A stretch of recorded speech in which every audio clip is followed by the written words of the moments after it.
It can be very hard not to respond to the world, especially with everything that's happening in the world. We feel like there's a need to take sides, to say one thing is right and one thing is wrong, to suffer along with those who are suffering, to cheer the people that we want to win when they're winning, to mourn when they're losing.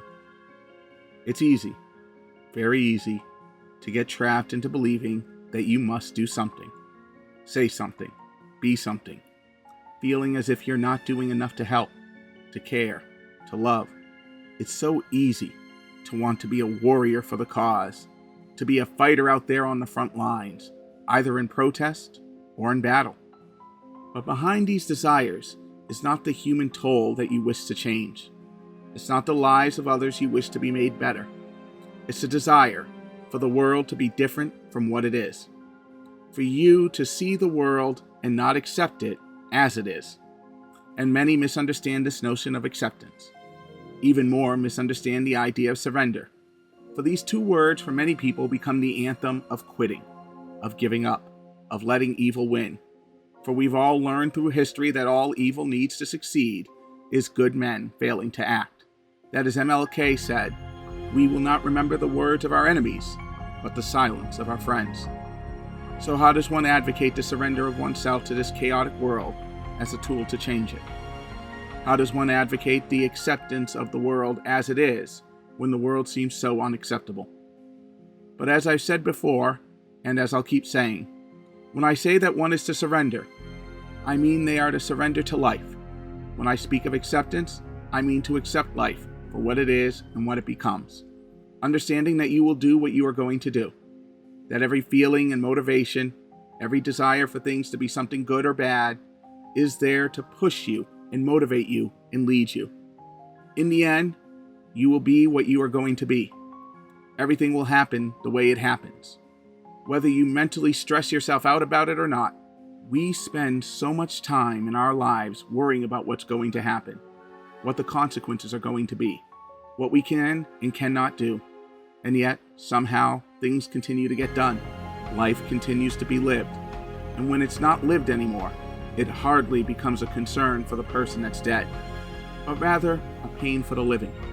And yet much of our lives are full of this fear of death, this knowledge that we are going to die, this desire that our life and time on this earth in this form means something, be something, that we have value.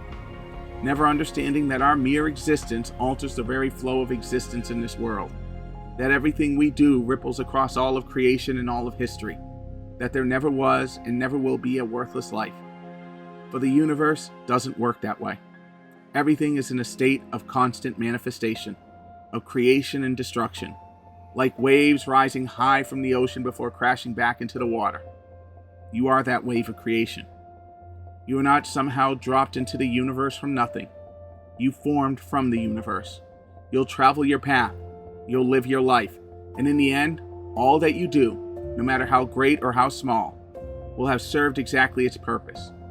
When you look back at life, when you think of all the things that you thought would destroy you, or that you stressed about, and worried about, and let anger you, you realize that it all passes, that nothing stays the same, that if you survive, then life continues to move on, the world never standing still.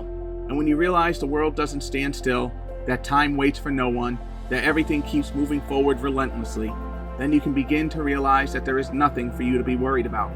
For either the bad will happen or it won't. Either you will figure things out or you won't.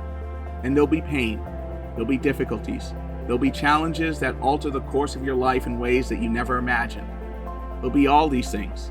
And there'll be times when none of those things happen. When you surrender to life, stopping your judgment and your fear of what is coming, then you begin to reclaim a piece of your life you probably didn't even know was lost. A piece throughout life that has always been under the surface. When you allow life to be life and stop your struggling against it, when you surrender to the reality of existence and trust that you will act and do whatever it is you need to do, that life has taken care of you. Whatever pains, whatever challenges, whatever hard things have happened in your life, you've made it through this far.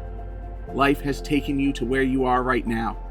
When we begin to truly let go of these ideas that things have to be this way, when we let go of the idea that we can control life and force life to be something, when we let go of the idea that we can even know what we truly want, when in truth, most of us don't even know who we truly are, then you can begin to notice that all of reality is not something you are separate from, nor is it something that you are controlling.